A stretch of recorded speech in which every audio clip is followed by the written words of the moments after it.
As a partnership of 54 schools, which includes 46 primary schools and 8 secondary schools and a special school covering the quite rural area of South Cambridgeshire, we employ a team of school sports coordinators who work in each of those secondary schools, linking with a primary link teacher based in each of the primary schools.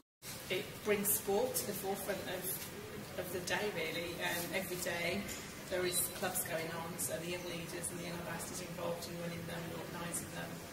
They help to organise assemblies, so each week sport is brought up at assemblies. One of the big successes for us as a partnership over the last few years has been the school sports coaching programme. This has brought extra money into the partnership, which has enabled us to put in place a coaching programme. As a partnership of schools, we've then gone out and working with national governing bodies, working with local clubs, we've been able to attract additional investment into that coaching programme to the tune of about £53,000.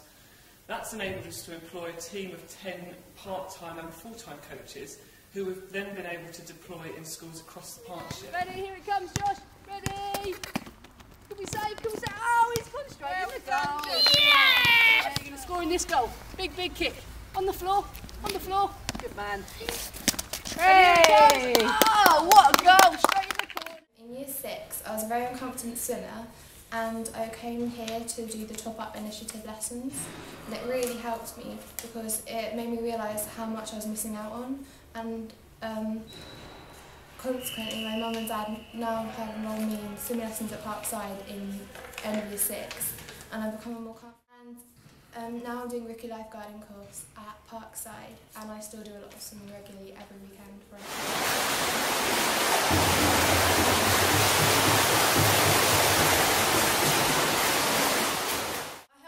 Year 7 hockey club after school, and I also help out the Year 7 hockey club after school, and I also help out train Year 7s who then go down to the first school and do lunchtime activities in the first school, and who help with the festivals. This year I've got 29 Year 7 young leaders out of a year group of 60. That's how much they enjoy doing it.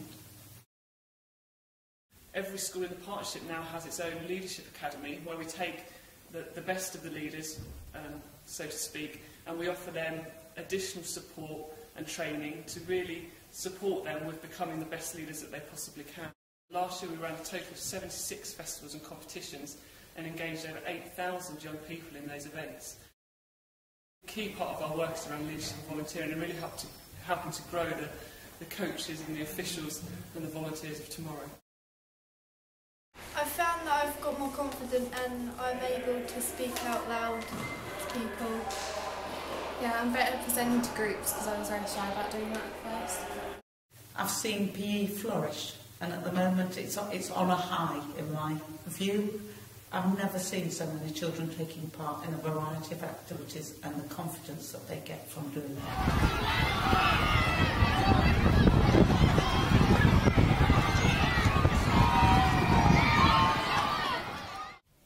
To find out what our role as a Gold Ambassador was and what change we wanted to make in our partnership. We were with over 100 other Gold Ambassadors and basketball in the UK is quite quiet, if you want. It's not really known, whereas in America it's very popular. But people in the UK are good at basketball. There's some good basketball to be able to use leadership skills, obviously with coaching. We had to use our presentation skills in order to go out to assemblies and try and promote them and try and convince people to come along. Also, we had to try and convince teachers to let us do it. For me, one of the advantages of being able to work collaboratively as a group of schools over the last 7 years is the ability that we've then had to bring in external sources of funding to deliver the wide range of programmes that we have done. So working as a cluster of schools, working with a neighbouring school sports partnership, and then linking in with organisations like your national governing bodies, like the NHS, we've been able to bring in external sources of funding. We do gymnastics, we do dance, but we also have the opportunities to do girls' football, table tennis, we go in the fitness centre. They take part in cheerleading competitions, gym competitions, concept rower competitions. So we've done all of those things that are a part of the sports partnership. We also employ a team of 10 full-time and part-time school sports coaches whose role it is to work in primary schools and secondary schools, working alongside teachers and upskilling them to help them deliver higher quality PE and school sport. They also deliver for us a whole range of extracurricular clubs at lunchtimes and after school and breakfast clubs each week, getting more children involved in out-of-school hours learning. Last year we ran over 300 professional development training courses for teachers, helping to upskill them in the whole range of sports and activities in the PE national curriculum.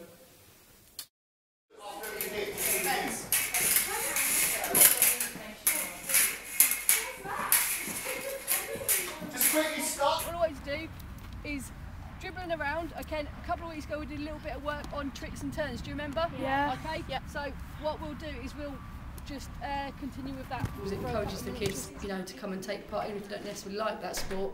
It gets them up, gets them moving. You know, just generally gets them to have fun and sort of gives a different angle on sport rather than just running around and having to play football or having to play rugby. It's a case of getting the heart rate going, getting them to enjoy whatever it is they're doing. Like, seriously? Yeah, come in, let me show you. At the moment, you're sort of doing this. The coaches have had an impact in the fact that the teachers have been able to work alongside them in order to get further training and knowledge and experience in order to take back into the classroom. We've had a funding over the last 7 years from the Big Lottery Fund, so up to £170,000 of funding from Big Lottery, as well as more recently we've accessed £22,000 worth of funding through the Sport Unlimited funding stream to offer a diverse and broad range of activities in the secondary schools and primary schools for our young people. So for those children that don't enjoy your rugby, football, netball, cricket, we've been able to offer them a whole range of activities, things like boxercise, fencing, roller hockey, you know, lots of different sports activities that they wouldn't perhaps otherwise get the opportunity to engage in. And really what it's all about is helping young people to find an activity or a sport that they enjoy and a sport and activity that they want to continue into adult life. More children are taking regular part in school sport during the curriculum time and also in after-school hours. So they're going to clubs, they're attending community clubs. That's one of the impacts.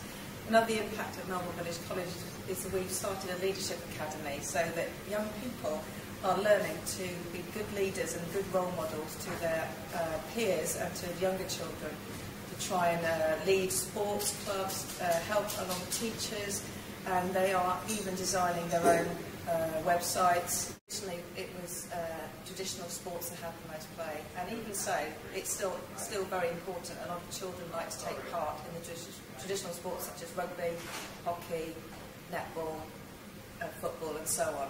And we have fixtures, so we have to fulfil those fixtures, so it's always good to have those clubs. But recently we've also introduced a number of different sports and festivals for those sports. So things like badminton, table tennis, cheerleading, kickboxing, boxercise, things like that, aerobics, all sorts of things. So people who perhaps don't like going outside and getting cold or running around or doing that can still take part and still be active, but doing something they enjoy a lot more.